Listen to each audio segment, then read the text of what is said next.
3교시 시작하겠습니다. 금지행위 시험에 한 문제에서 세 문제 정도 출제됩니다. 우리 프린트 11번에 있는 걸 여기 지금 칠판에 적어놨습니다. 182페이지 교과서에 보면 지금 매회 출제된다고 있고요. 세 문제 정도까지 출제될 수 있습니다. 왜 세 문제냐 하면은 금지행위 자체에서 한 문제, 그 다음에 행정처분에서 한 문제, 벌칙에서 한 문제에서 세 문제 출제될 수 있습니다. 자, 먼저 우리 프린트는 매무수거 관직상투 시공시 이렇게 11번에 적어놨죠. 프린트 11번에 매무수거 관직상투 시공시 같이 시작.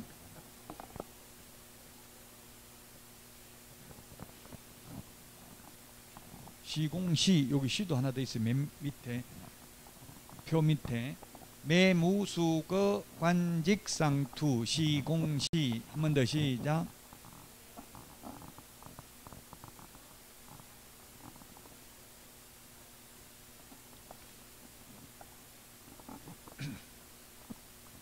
네, 개업공개사 등의 금쟁입니다. 매무수거 관직상투 시공, 여기까지는 개업공개사 등의 금쟁이고, 누구든지, 이거는 개업공개사 등이 아니죠. 누구든지니까. 자, 개업공개사 등의 금쟁인데, 이러한 금쟁이를 하면 등록을 취소할 수 있고, 안 하면 업무정지, 소속공개사는 자격정지할 수 있습니다. 그 다음에 매무수거, 이 왼쪽에 있는 거는 1년 이하의 전역이나 1,000만 원 이하의 벌금. 관직상투 시공시, 이건 3년 이하의 전역이나 3,000만 원 이하의 벌금입니다. 그래서 이 행정처분하고 벌칙까지 해서 세 문제 나올 수 있다. 첫 번째, 중개대상물 매매를 업으로 한 경우입니다. 개업공개사는 중개대상물 중개를 업으로 해야 된다고요.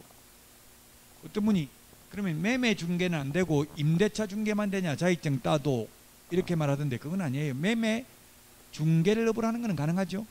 남 매매하는 걸 소개하는 것을 업으로 하는 것은 가능하다고요. 근데 매매업이라는 것은 중개업을 하는 게 아니라 자기가 직접 샀다 팔았다 집장사 하면 안 된다고요.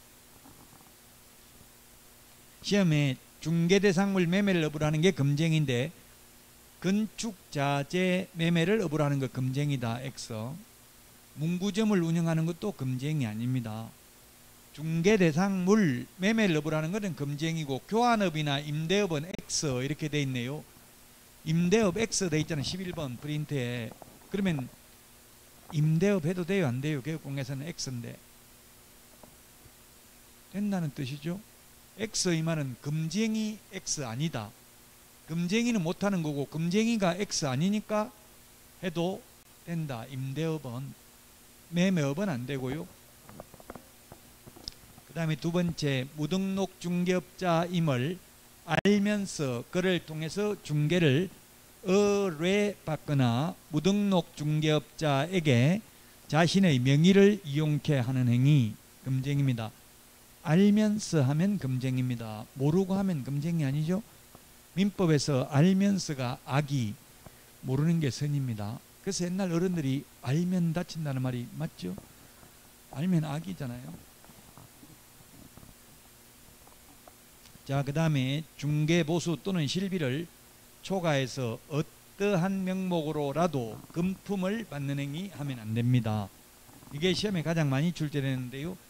강행규정 위반으로 초과 부분은 무효입니다. 중개보수가 100만 원인데 1,000만 원 받기로 했으면 초과 부분 900만 원은 무효입니다. 지급할 필요 없고, 지급했다 하더라도 부당이득으로 반환받을 수 있습니다. 이 초과, 소위 현업에서는 인정작업이라는 말을 많이 하거든요. 근데 어제도 전화 왔던데 1,000만 원 인정을 해줬대요. 재개발될 지역이어가지고 1,000만 원 얼마 받아주면 1,000만 원 주겠다 해놓고는 막상 거래하고 나니까 법정 보수만 해도 거의 몇백만 원, 500만 원 넘어요. 근데 통장으로 입금시켜 주겠다 1,000만 원 이렇게 하니까 개업공개사 겁나요, 안 나요? 통장에 내면 초과해서 받았다는 게 입증이 되잖아요. 그래서 어떻게 통장으로 받아도 되냐 저한테 묻던데, 민원만 제기 안 하고 그냥 넘어가면 받아도 되는데 주놓고는 딴소리하고 등록관청에 가서 초과해서 줬다고 민원 넣으면 문제 생길 수 있죠. 어떠한 명목도 안 됩니다. 시험에 나왔던 기출문제, 국선 작가의 미술품을 한 점 선물로 받았다. 중개보수 외에 금 한 냥을 받았다. 자동차를 한 대 감사의 표시로 받으라고 간곡하게 요청해서 마지못해 이를 수령했다. 전부 X입니다. 안 됩니다. 어떠한 명목으로도 받으면 안 됩니다. 근데 실비는 받아도 되죠. 실비는 받아도 됩니다. 실제 들어간 돈은. 자, 그 다음에 거짓된 은행, 그 밖에 의뢰인의 판단을 거르치게 하는 행위, 말씀은 자, 행동할 행자, 거짓말이나 거짓 행동 다 안 됩니다. 가격을 속이는 것도 거짓된 은행이다. 즉 매도 의뢰인이 10억 받아달라고 했는데 매수 의뢰인한테 11억 3천만 원입니다. 이렇게 해놓고 그러면 3천만 원만 좀 깎아주세요. 이러면 개업공개사가 3천만 원 깎으면 내가 복비는 못 받는데 그럼 네가 복비 많이 줄래? 그럼 내가 주인한테 한번 이야기는 해볼게. 이런 식으로 해요. 현업에서. 그래가지고 11억에 그래가지고 매도인한테는 10억만 주고 1억 떼먹고 이렇게 하는 것도 거짓된 은행에 해당된다는 판례가 있습니다. 옛날에는 그런 거 많이 했죠. 지금도 토지나 뭐 골프장이나 이런 거는 인증 작업을 많이 해요. 지금도. 토지 같은 거는 뭐 평당 10만 원이라고 하면 그럼 11만 원 평당 해가지고 만 원씩 개업공개사가 떼먹고 이렇게 많이 했다고 옛날에는. 근데 지금은 그렇게 해놓고도 세금 때문에 또 양도소득세가 그만큼 늘어나잖아요. 양도차익이 늘어나니까. 그럼 세금 뭐 보태주고 이러면 별로 남는 게 없어요. 자, 매무수거 여기까지가 1년 이하의 전역이나 1,000만 원 이하의 벌금. 관련 증서, 분양 관련 증서입니다. 주택법에 있는데 주택 상한사채, 철거민 증서, 딱지, 물딱지, 조개딱지 이를테면 청약통장 이런 것들이 여기에 해당됩니다. 그러나 동호수가 특정된 아파트 분양권은 분양 관련 증서가 아니다. 상가 분양계약서도 여기에 해당되지 않는다. 자, 그 다음에 의뢰인과 직접거래, 의뢰인 쌍방대리 안 됩니다. 쌍방대리는 안 되는데 일방대리 X 이 말은 가능하다는 이야기죠. X 금쟁이가 아니다. 좋은 물건 싼 게 나왔어요. 실장 명의로 샀다 파는 거 돼요? 안 돼요? 개업공개사 명의는 안 되는데 실장 명의는 되냐고 안 되냐고요? 왜 안 돼요? 실장? 개업공개사 등이니까 안 됩니다. 실장도 개업공개사 등이라서 안 됩니다.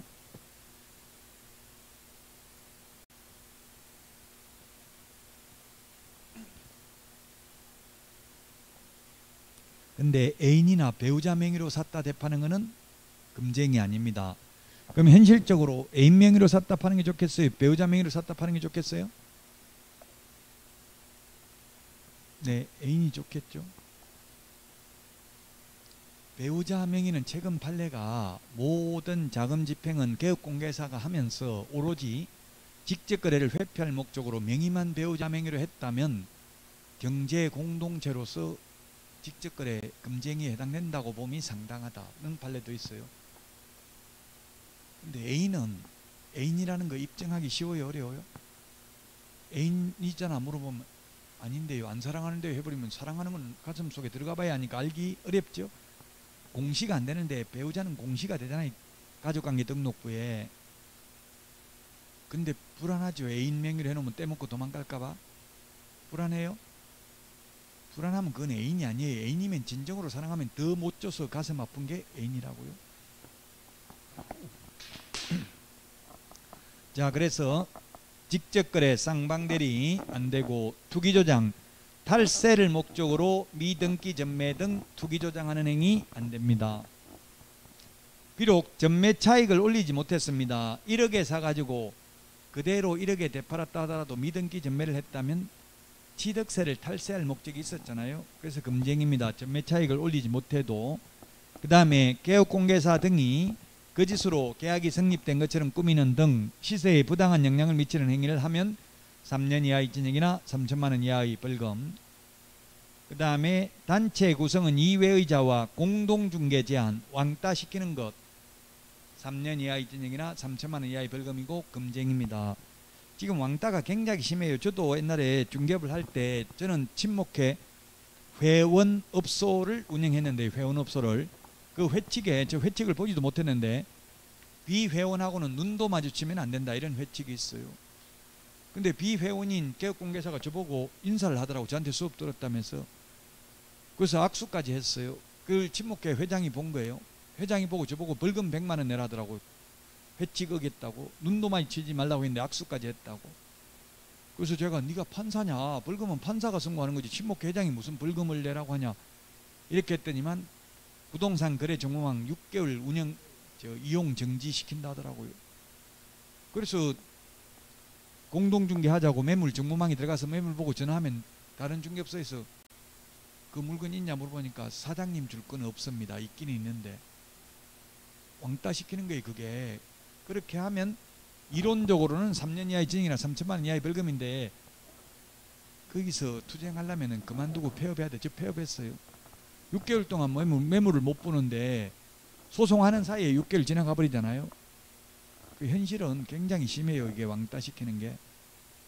그래서 여러분들도 개업할 때는 그냥 비어있는 사무실 식당 하던 자리에 중개사무소 차리면 거의 80% 이상 망해요. 1년 안에. 남은 회원업소를 인수해야 된다. 그래야 매물 정보를 정보망에서 볼 수가 있어요. 현실은. 이론적으로는 이렇게 왕따 시키면 3년 이하의 징역이나 3천만 원 이하의 벌금이고 등록 취소할 수 있고 소속공개사는 자격 정지할 수 있다. 그 다음에 누구든지 이거는 3년 이하의 징역이나 3천만 원 이하의 벌금이지만 누구든지는 행정처분 대상은 아니다. 누구든지라고 하면 주로 아파트 분여회, 동대표, 입주자, 커뮤니티 운영자 이런 사람들이거든요. 가장 담합이 잘 되는 게 신규 아파트 입주 예정자 카페 모임 이런 거 있잖아요.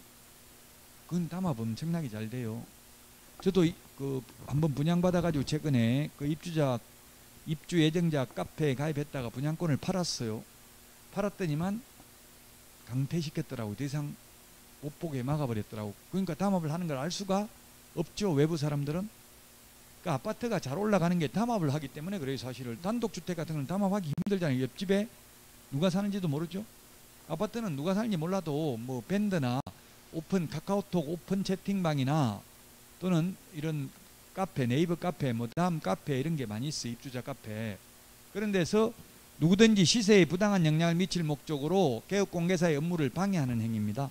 그게 뭐냐면 182페이지에 한번 읽어보면 동그라미 2번 2항에 동그라미 1번 그냥 1번 1호 어떤 식으로 하냐면 안내문, 온라인 커뮤니티 등을 이용하여 특정 개업공개사 등에 대한 중개 의뢰를 제한하거나 제한을 유도하는 행위. 2번 안내문, 온라인 커뮤니티 등을 이용하여 중개사물에 대하여 시세보다 현저하게 높게 표시 광고 또는 중개하는 특정 개업공개사 등에게만 중개 의뢰하도록 유도함으로써 다른 개업공개사 등을 부당하게 차별하는 행위.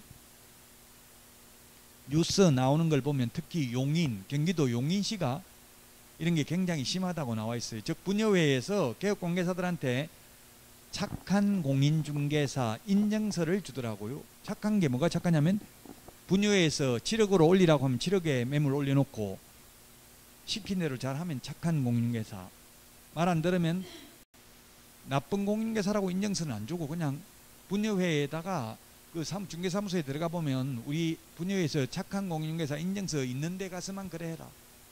이런 식으로 자기들끼리 담합을 하는 거예요. 그러면 이제 그런 것 때문에 이게 법이 생긴 거예요. 옛날에 없다가 최근에 이게 최근이라고 하면 2020년 8월 21일 날 생겼어요. 이런 게.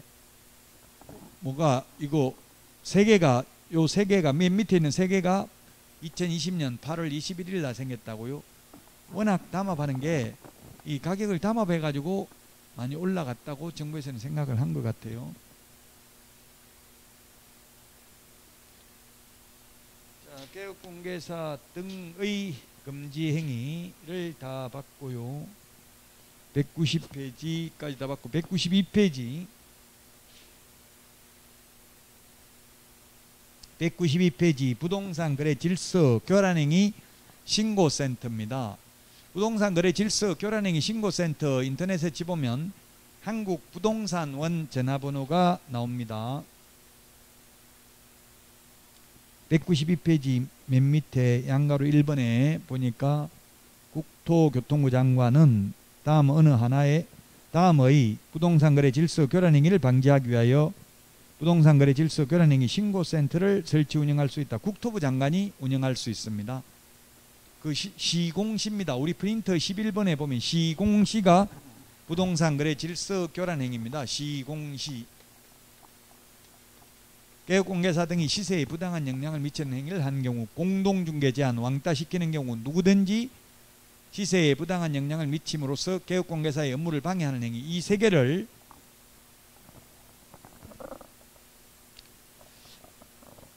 이 세 개를 방지하기 위해서 신고센터 설치 운영할 수 있습니다. 세 개가 192페이지 맨 밑에 박스에 있잖아요.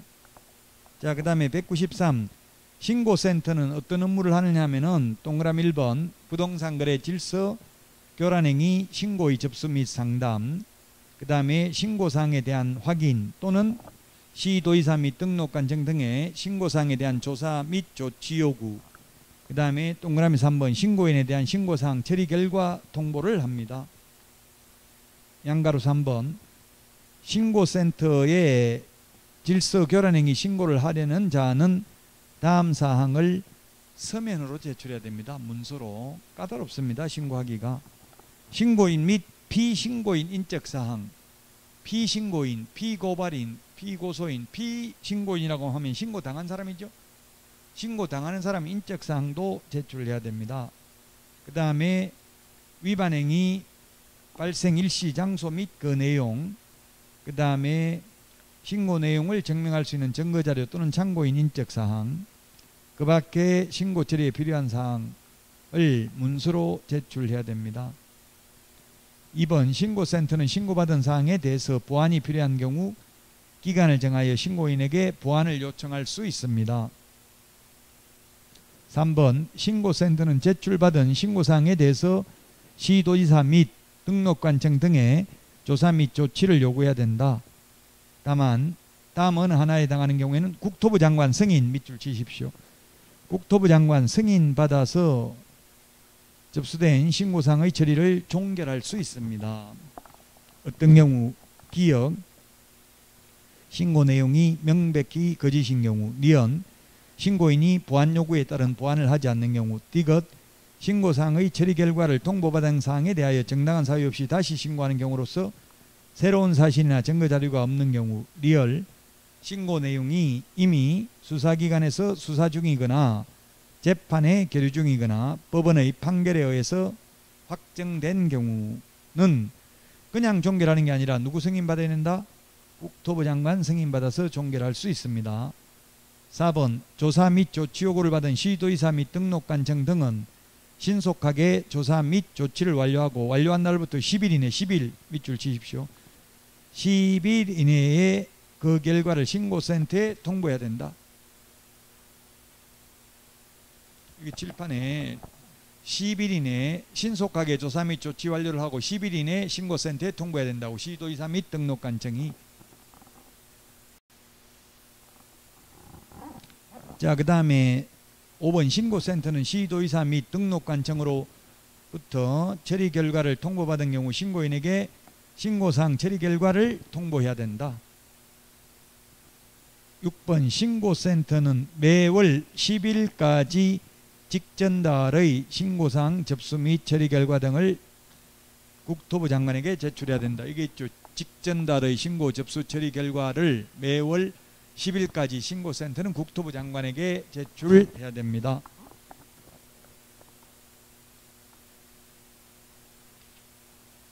(194페이지) 업무 위탁인데 어디다 위탁한다? 한국부동산원에 위탁을 할 수 있고요. 위탁할 수 있는데 하려면 부동산원에 위탁을 해야 됩니다.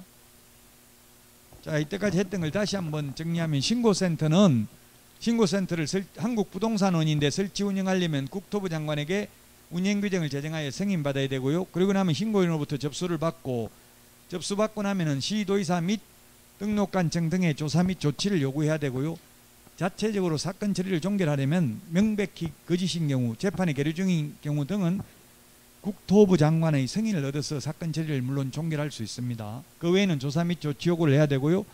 요구받은 시도의사 및 등록관청은 신속하게 조사, 조치를 완료하고 그 결과를 10일 이내에 통보해야 됩니다. 신고센터에. 통보받은 신고센터는 처리 결과를 신고인, 민원인에게 통보를 해야 되고 또 직전 달의 신고 접수 처리 결과를 매월 10일까지 국토교통부 장관에게 제출해야 됩니다.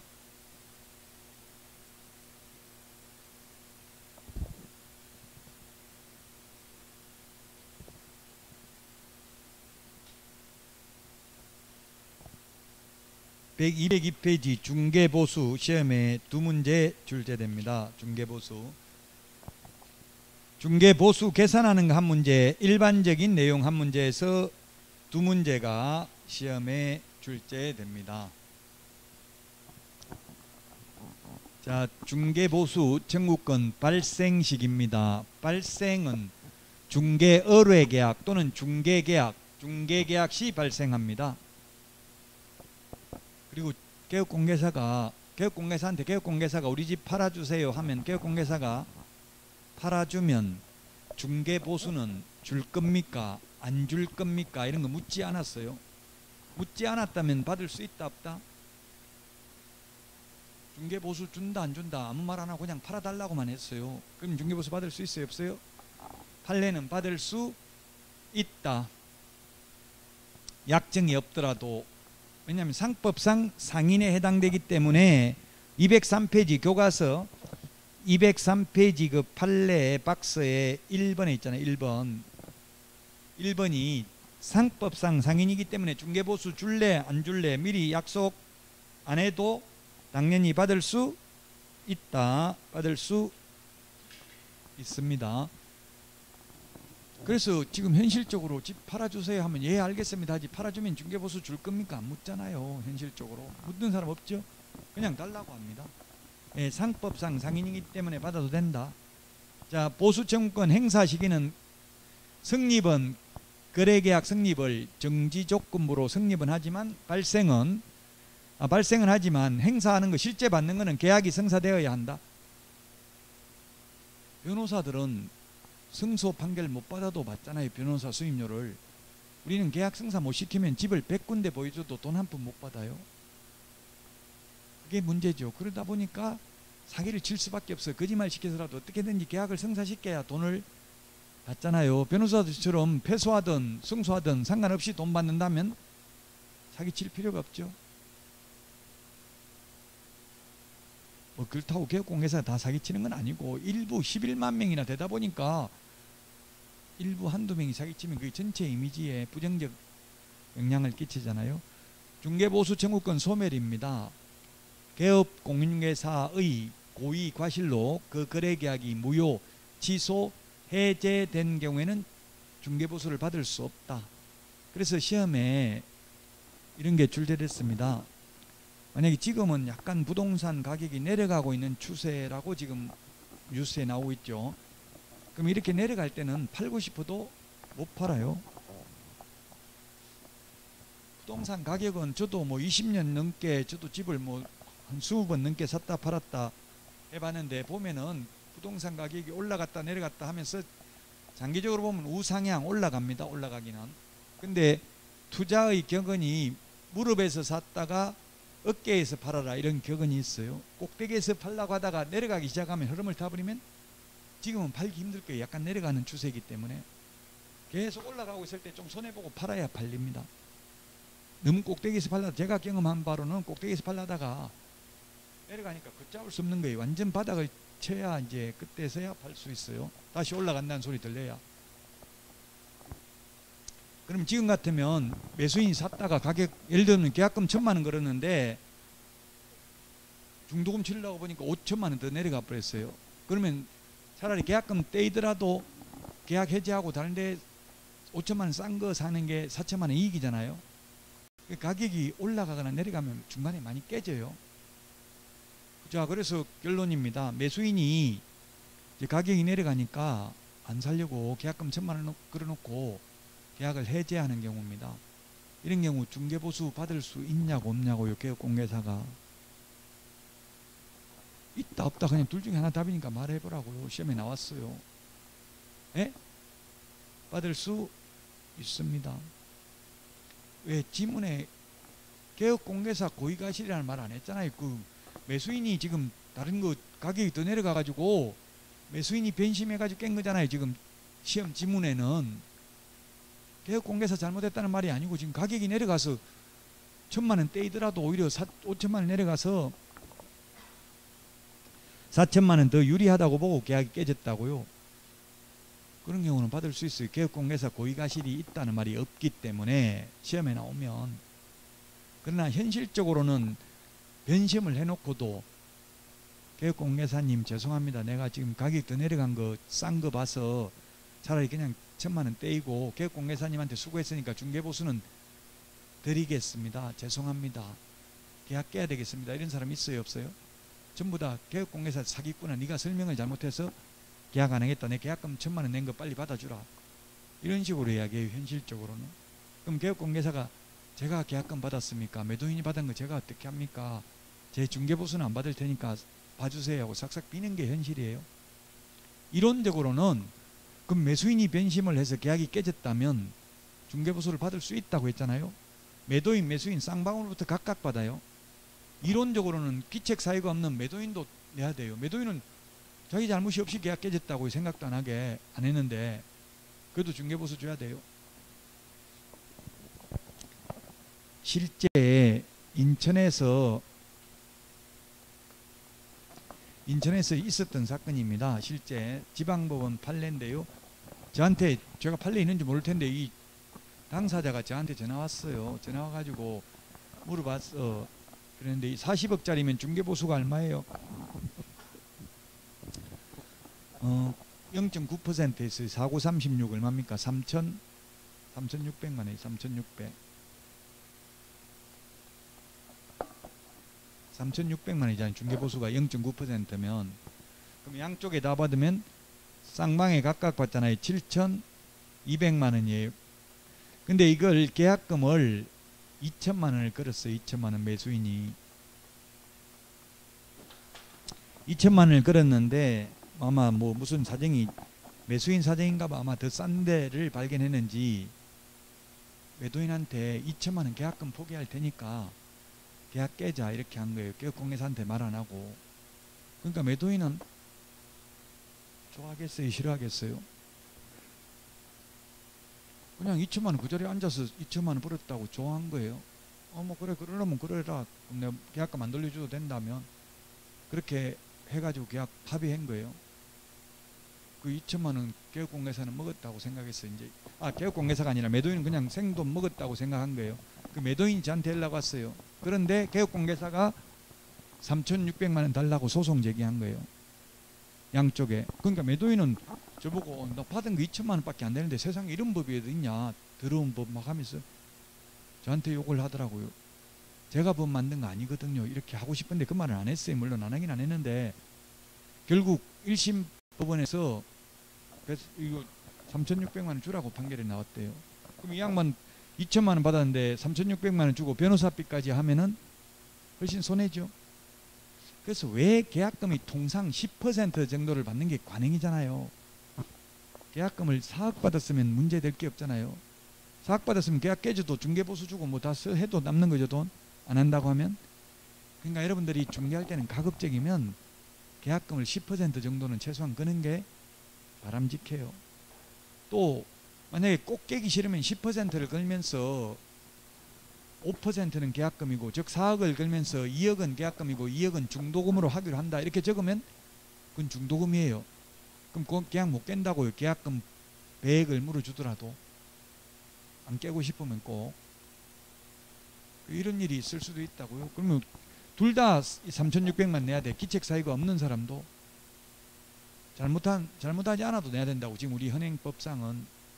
우리나라는 중개보수를 쌍방으로부터 각각 받아요. 미국, 캐나다, 뭐 호주, 뉴질랜드, 유럽 이런 나라들은 한쪽에만 받더라고. 한쪽. 누구한테 받을까요? 외국에는? 뭐 외국계 우리나라 시험에 나오지는 않지만 매수인, 매도인 둘 중에 누구한테 받냐고요? 외국은 매도인한테만 받더라고. 외국은. 근데 우리나라는 지금 그 대형 업체들이 지금 중개법인으로 진출해가지고 매수인한테만 받는 업체도 있더라고. 무슨 집토스인가 뭐 이런 게 몇 개 있어요. 그 중개보수, 반값보수 치보면 나와요. 그 중개법인들이. 반값도 있고요. 또 반의 반값도 있고 매수인한테만 받는 데도 있더라고요. 매도인한테는 안 받고. 제가 볼 때는 받으려면 매도인한테 받는 게 맞죠. 차라리. 왜? 매도인은 팔면 남으니까 중개보수 낼 수 있다고. 매수인은 있는 돈 없는 돈 끌어모아 가지고 하는데 중개보수까지 부담하는 건 바람직하지 않다는 이야기입니다. 그런데 우리나라는 오히려 매수인한테만 받는 업체가 있더라.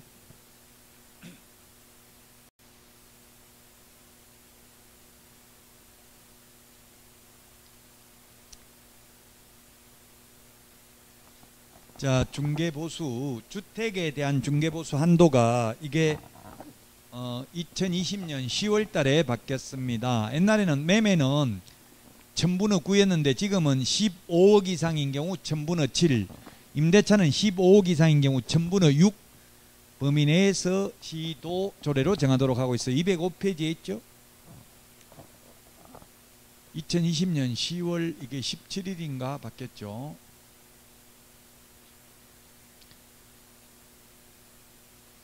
자, 그 다음에 주택외입니다. 주택외.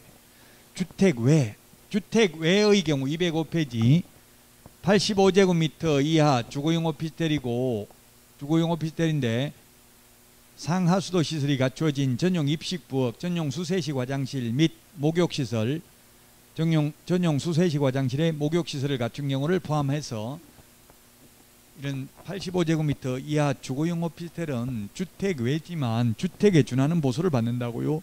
매매는 1000분의 5, 임대차는 1000분의 4 범위 내에서 받을 수 있습니다. 이거 빼고 나머지 85제곱미터 이하 업무용 오피스텔, 85제곱미터 초과하는 주거용 오피스텔, 상가, 토지, 임목, 공장재단, 광업재단은 매매든 임대차든 모두 다 1000분의 9, 0.9% 범위 내에서 당사자 협의에 의해서 받을 수 있다고요. 당사자 협의. 아까 주택은 매매는 0.7, 임대차는 0.6, 매매는 0.7, 임대차는 0.6 범위 내에서 시도조례죠. 근데 주택 외의 경우 매매든 임대차든 모두 0.9% 범위 내에서 당사자 협의. 0.9%나 1000분의 9나 같은 말이죠.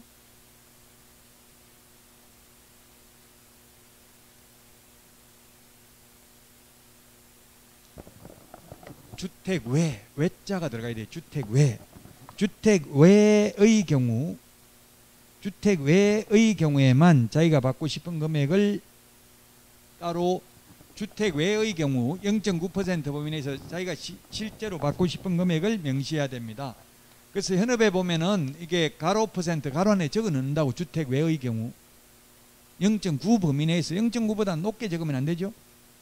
주택 외입니다. 외. 주택 외자 동그라미 해야 돼. 주택 외. 주택인 경우 자기가 받고 싶은 금액을 명시해야 된다 하면 X입니다. 자, 그 다음에 우리 교재 205페이지 맨 밑에 동그라미 3번. 중개대상물 소재지와 사무소 소재지가 다른 경우에는 뭘 기준으로 한다? 사무소 관할 시도 조례가 정하는 보수를 받는다. 이게 시험에 많이 출제됐습니다. 근데 출제위원들도 중개업을 안 해봤기 때문에 이론적으로만 하니까 이걸 계속 출제하고 있는데요. 현실적으로는 전국의 시도 조례가 똑같아요, 사실은.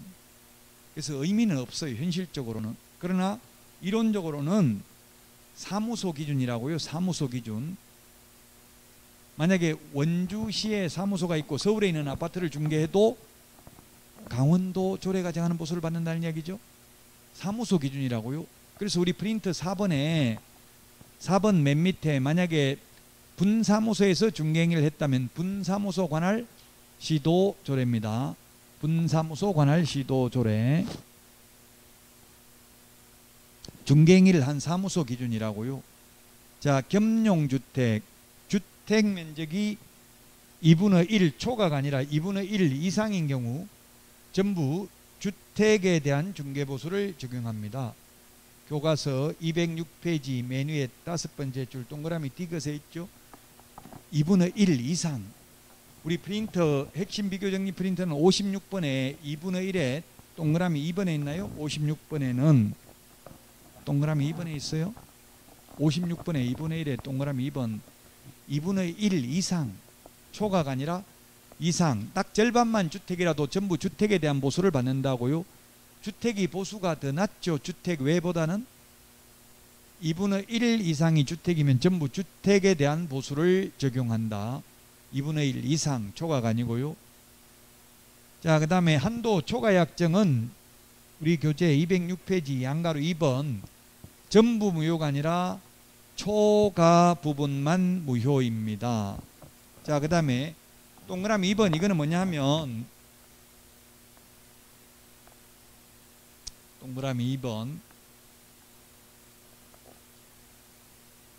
첫 번째 상가인데 보증금이 1억이고요. 그 다음에 권리금 1억입니다. 이 두 개를 중개해주고 합계 보증금 및 권리금 알선 수수료 이렇게 해가지고 2천만 원 이렇게 영수증을 써줬습니다. 2천만 원. 이러면 공인중개사법 위반이냐고 아니냐고요. 중개보수를 초과해서는 어떠한 명목으로도 못 받죠.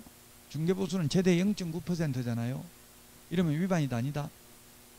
위반 아니라는 이야기예요. 두 개 합해서 2천만 원이니까 만약에 중개보수 100만 원, 중개보수 100만 원, 권리금 알선대가 1,900만 원 했으면 위반입니다. 지금 이게 그렇잖아요. 어디까지가 권리금 알선대가인지 어디까지가 중개보수인지 명시적 규정 없이 초과해서 받았다 하더라도 법정 중개보수 초과 상당액은 권리금 알선대가로 봄이 상당하다. 그래서 위반했다고 단정할 수는 없다. 이해돼요? 권리금은 중개사물이 아니니까 권리금 알선하고는 많이 받아도 되잖아요. 어디까지가 권리금 알선대가인지 중개보수인지 구분 없이 합계 많이 받아도 위반했다고 단정할 수는 없다.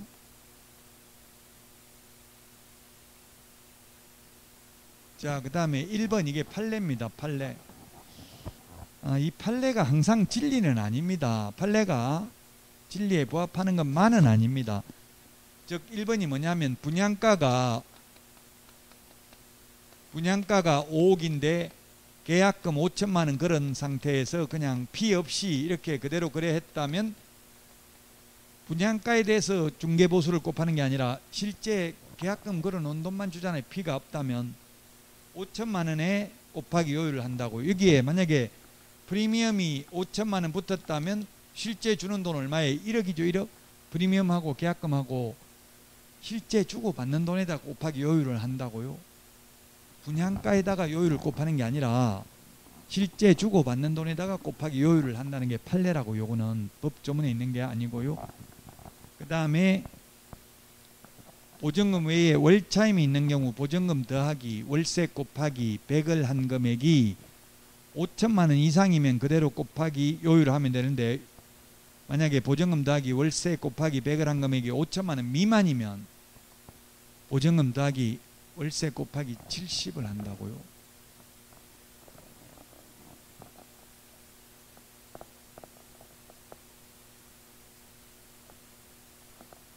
보증금 500만 원에 월세 45만 원이면 45만 원 곱하기 100을 하면 4,500만 원, 환산보증금이 5천만 원입니다. 이 5천만 원 곱하기 요율을 하면 됩니다. 그러나 만약에 보증금 5천만 원에 월세가 40만 원이라면 곱하기 100을 하면 4,500만 원이 나오죠.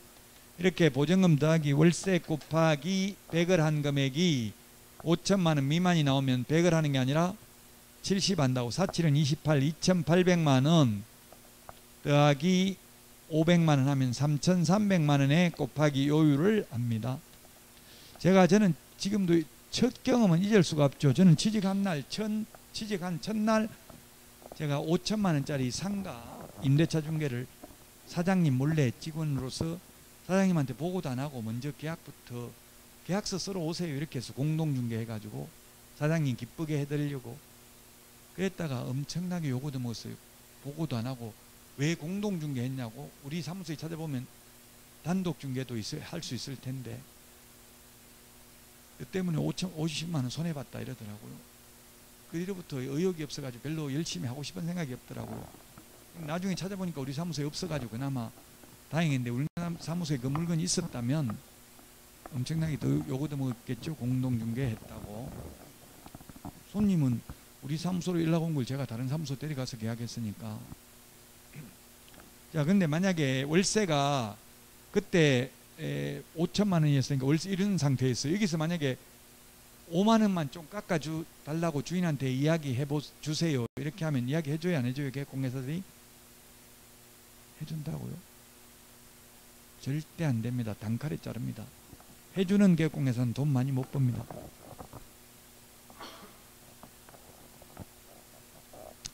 (5만 원) 깎아주는 순간 중개보수가 0.9% 상가면 0.9% 하면은 29만 7천 원이고요. 이거는 45만 원입니다. 45만 원 0.9%를 곱하면 그럼 차액이 얼마입니까? 15만 3천 원. 5만 원 깎아주는 순간 중개보수가 15만 3천 원 양타니까 쌍방에 하면 30만 원 날라가는 거죠. 30만 6천 원 날라가는 거잖아요. 5만 원 깎아주는 순간 양쪽에 다 받으니까. 그래서 돈 잘 버는 사람은 절대 안 된다 하고요. 착한 공인중개사는 네 말은 해볼게요 이렇게 하겠죠. 착한 공인중개사 영어로 번역하니까 스투피드 어리석은 이렇게 번역이 되더라고요. 구글의 그 번역기에 돌려보니까 착한 게 무조건 좋은 뜻은 아니더라고요. 자, 그 다음에 동일한 중개사물, 동일 당사자 간의 매매를 포함한 둘 이상의 거래가 동일한 기회에 이루어지는 경우에는 매매에 대한 거래 금액만을 적용받습니다. 206페이지 맨 밑에 동그라미 3번 교과서 동일 3번 밑줄 치세요. 이거는 뭐냐면 케이스가 딱 하나밖에 없습니다. 집 팔고 그 자리에 세입자로 눌러 사는 케이스밖에 없습니다. 저도 이런 경우가 있었습니다. 저도 참 적극적인 것 같아요. 제가 일산에 살다가 한 20년 전에 2002년에 요 옆에 광주 이천 옆에 광주로 이사를 광주에 학원이 생겨가지고 거기 강의하다가 원장님이 1층에 지금 좋은 거 피 엄청 묻는다 싼 거 1억 1천만 원인가 1억 천 정도 했는 것 같다가 한 20년 전에 35평인데 악성 미분양이 다 입주했는데 비어 있어요. 그분은 나중에 알고 보니까 MGM 500만 원 받아 먹었더라고. 미분양 한 개 소개하고 제가 소개하고 들어갔는데 들어가자마자 나오고 싶더라고. 정이 안 들더라고요. 새 아파트인데 그 20년 전만 해도 페인트 냄새가 엄청나게 났어요. 3년 넘게. 요즘은 페인트를 다 태워가지고 냄새 안 나죠. 신규 아파트 분양받아가도. 그 냄새도 나고 또 1층이라고 들어갔는데 앞에서는 1층인데 뒤에서 보니까 반지하였더라고. 이게 산골짜기에다가 경사도에다 지어 놓으니까. 그래서 그걸 팔려고 내놨는데 한 6년 만인가 7년 만인가 팔렸어요. 들어가자마자 내놨는데. 그저는 또 그 3번에 군포시에다 분양을 받아놨어요. 급도 없이. 돈도 없는데 팔리지도 않은 상태에서. 근데 마치 입주하기 3개월 전에 팔리더라고요. 그 제가 매도 우위가 아니고 매수 우위 시장이죠. 그래서 팔 수밖에 없잖아요. 3개월 후에 판다고 할 수가 없잖아요. 이때까지 안 팔렸는데. 그래서 3개월만 더 살자. 그 자리에서 월세로 집 팔고 그 자리에 세입자를 눌러 사는 거라고요. 그러면 매매 임대차가 동시에 이루어지잖아요. 매도인이 집 팔고 매수인한테 팔고 매매 계약을 하고 그 자리에 세입자로 눌러 산다고 임대차 계약을 체결하고 이런 경우에는 매매에 대한 중개보수 한 번밖에 못 받는다고요. 일타 쌍피잖아요. 근데 그 개업공개사가 저한테 수업 들었던 분인데 결국은 안 된다. 나중에 안 된다. 저 인간은 무조건 팔 수밖에 없으니까 안 된다 해라. 주인 아들이 군대 갔다 와서 그냥 살아야 되겠다. 이렇게 이야기해라. 이런 식으로 했더라고. 나중에 보니까. 그래서 안 된다 하더라고요. 그래서 저는 뭐 쫓겨났는데 결국. 그럼 다른 세입자를 또 만약에 이 매수인이 이제 주인이잖아요. 이 주인하고 다른 세입자하고 다시 임대차 계약을 체결하면 개업공개사는 지금 이거 한 번 중개보수 받고 저한테 받고 제가 매도이니까 2번 받고 또 새로운 세입자한테 받고 또 새로운 세입자 넣어준 대신에 또 매수인한테 또 한 번 받잖아요. 일타사피예요. 그래서 개업공개사들이 이거 싫어하겠어요? 좋아하겠어요? 동일 3번 들어가는 거? 싫어하겠죠? 저한테 지금 불만이 많아가지고 아마 집 다 부순다 3개월 동안. 차라리 3개월 후에 세입자 못 구할 수도 있다. 처음부터 다른 세입자 구한 게 낫다. 이런 식으로 설득을 한 거예요. 그래서 안 된다 하더라고요. 개업공개사는 왜 그랬겠어요? 중개보수가 적어지잖아요. 제가 그 자리에 눌러 살면 항상 중개업을 하면 갈등을 느껴요. 이거 돈을 많이 벌어야 되는 건지 착한 공인중개사가 돼야 되는 건지 갈등의 연속이라고요. 착하게만 하면 돈을 많이 못 벌고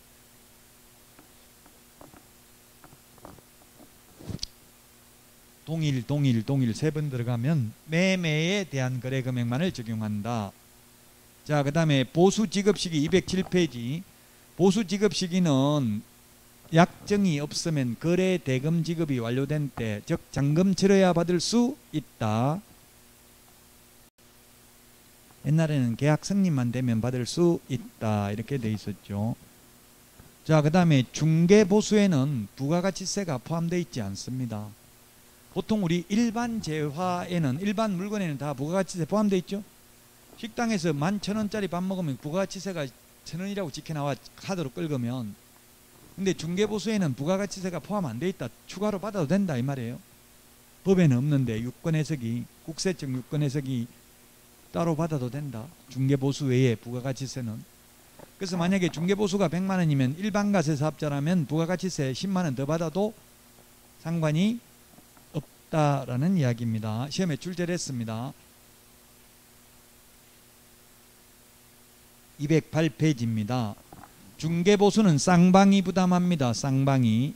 약정으로 정하는 시기, 약정이 없으면 거래대금 지급이 완료된 때, 권리금은 중개상물이 아니기 때문에 보수 계산할 때 포함시키지 않는다. 포함시키지 않는다는 말은 권리금 알선하고는 돈을 못 받는다는 뜻이 아니라 많이 받아도 공인중개사법 위반이 아니다. 권리금 알선하고는. 실비는 계약 성립과 상관없이 받습니다.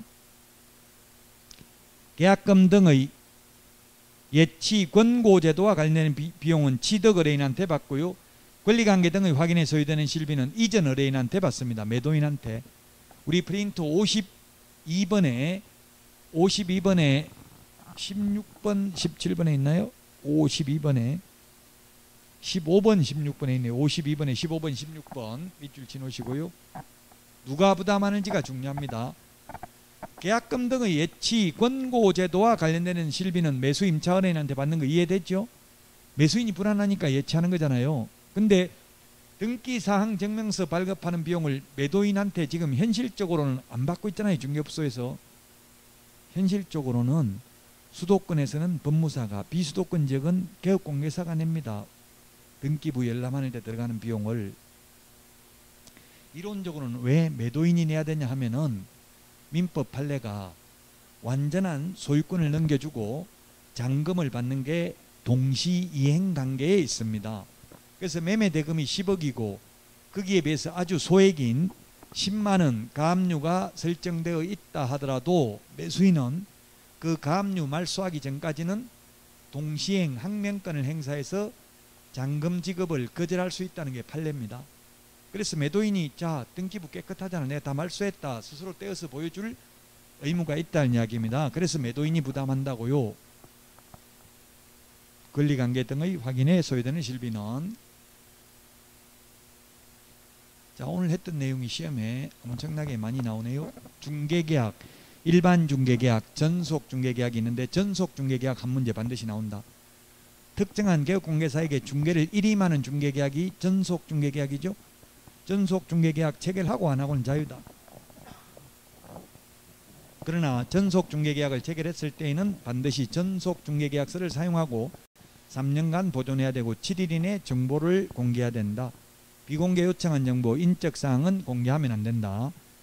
그리고 개업공개사 의무 3가지, 의뢰인 의무 3가지가 있었습니다. 그 다음에 부동산 거래 정보망은 개업공개사 상호 간의 정보를 교환하는 체계입니다. 그 거래정보사업자 지정 요건 4가지, 우리 프린트는 7번에 있습니다. 여기서 한 문제, 전속 중개계약에서 한 문제에서 2문제. 그 다음에 개업공개사 등 의무와 책임인데 의무에 확인 설명 의무에서 한 문제, 계약서 작성 의무에서 한 문제, 그 다음에 계약금 등의 예치 권고 제도는 3년에 한 문제 정도 출제되고요. 그 다음에 손해배상 책임, 보정 설정 의무 2문제 시험에 출제되고요. 금지행위 1문제에서 3문제 시험에 출제됩니다. 그리고 중개보수가 2문제 출제됩니다. 보수 일반적인 내용 1문제, 계산하는 문제 1문제, 그래서 한 8문제 이상 출제됩니다. 오늘 한 내용이 중요하다고요. 자, 오늘 여기까지 하고 쉬었다가 오늘 내드린 문제 풀도록 하겠습니다. 빨리 문제 아직 안 풀어봤으면 풀어보시기 바랍니다.